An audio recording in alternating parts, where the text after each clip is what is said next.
And then they moved to the bust area, which we're in now, and people are in desperate financial straits. And on the face of it, some of the banks are.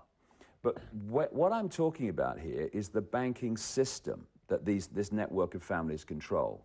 Individual banks can go bust. It doesn't affect the system. The system's still there. You could think of it of, if you own the European Champions Football League, you don't care if Manchester United lose to Barcelona or Barcelona lose to Manchester United.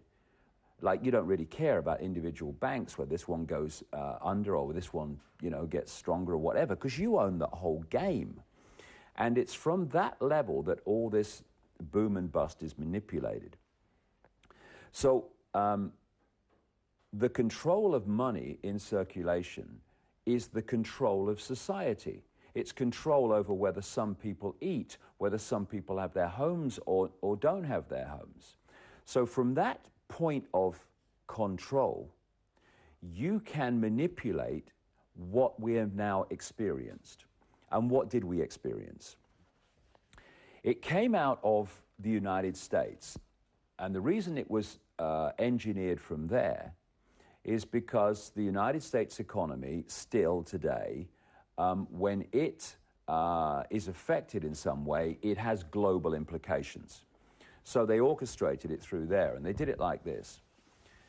There was a man who was appointed head of the Federal Reserve in America, the alleged central bank of America, and most Americans think it's the central bank of the American government. It is not. It is a cartel of private banks, the most important of which is the Federal Reserve Bank of New York. And I've been exposing Alan Greenspan, this longtime head of the Federal Reserve. He was appointed during the Reagan-Bush administration. He remained head of the Federal Reserve through Father Bush's period, through the two Bushes periods of Clinton, and through the virtually the entire two periods of Boy George Bush, apart from a couple of years. I think it was 2006 he got out, something like that. And so he basically controlled the American economy all the way through this period. And what he did and orchestrated, and this was followed in Britain and other countries too, was a process of removing all the checks and balances of the financial system, which stopped people making ridiculous loans that people wouldn't be able to pay back, and basically stopping a greed-motivated free-for-all. All those checks and balances were taken away.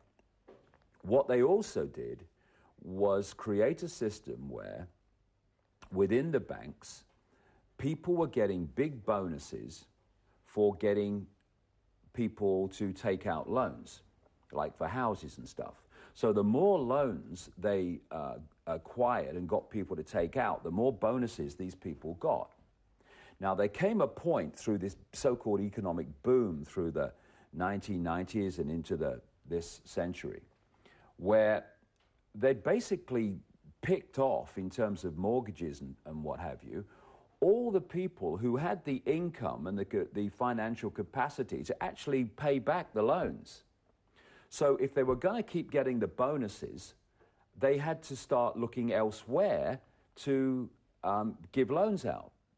And the only place they could go was into the realm of people who actually did not have the financial stability and income to pay back the loan. But it didn't matter to them chasing the bonuses, because as soon as they signed the loan, they got a bonus. They'd sold another loan. And this, of course, was a disaster waiting to happen. And so what happened was eventually, staggeringly, of course, obviously, vast numbers of people started to not pay their mortgage, not pay their loans. They couldn't afford it. They never could afford it from the start. And the banks started to get in trouble in terms of cash flow and all the rest of it. And we had this crisis, which manifested towards the end of the Bush administration last year. What then happened is they got the people who represent the banks that caused the problem to come into government and decide how government was going to react to the problem. So it was like having a housebreaker invited to the police force to decide how they were going to react to this problem caused by housebreakers. I mean, it was ridiculous. And during the Bush administration, towards the end, they had a man called Henry, also known as Hank Paulson. This man was head of Goldman Sachs until 2006. And Goldman Sachs, under his stewardship, was a major player in creating this collapse. They make him, in 2006, Treasury Secretary in America, and when the collapse comes, which he's massively played a part in, he's now Treasury Secretary, and he decides how the government's going to react. So what does he decide? That the government, in other words, the American taxpayer, is going to throw multi-billions, hundreds of billions of pounds, or dollars in their case, at the banking industry to prop it up from the problems it has itself caused. This was going to stabilize the system. They knew it wasn't. And so then comes Barack Obama, who claims to be Mr. Change, but he's Mr. Business as usual, just another frontman for the same network of families that controlled Bush. So he comes in, right in the middle of this crisis of the banking system and the financial system. What does he do, Mr. Change?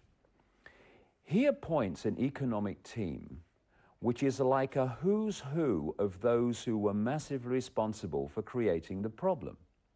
He brings in the president of the New York Federal Reserve Bank, this key bank in the Federal Reserve cartel, which was fundamentally involved in all the deregulation that allowed this free-for-all to happen and the collapse to come. And he takes this man called Timothy Geithner, and he makes him Treasury Secretary. He brings in another man, a banker's boy to his fingertips, who's earned massive amounts of money from the banking industry, called Larry Summers, and he makes him one of his key economic advisors and executives. He brings in a guy called Paul Volcker. Paul Volcker was the longtime head of the Federal Reserve before Alan Greenspan. And Larry Summers, in 1991, wrote or signed a memo when he was chief economist to the World Bank, advising the World Bank to dump their toxic materials in third world countries and not Western countries, because in third world countries the compensation for the death and disease and injury caused by dumping these toxic materials there would be less than in a Western industrialized country. This is one of the key advisors to Barack Obama.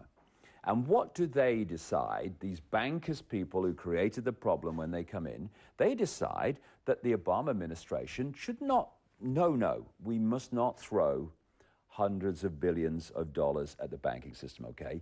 We must throw trillions of dollars at the banking system. And so the American government has hurled trillions of borrowed money, which the taxpayers and children and generations yet unborn will be left with the bill for, at the very banking system that has caused the problem. But this is not incompetence. You see, incompetence and bureaucratic incompetence is one of the great cover stories for a cold, calculated plan.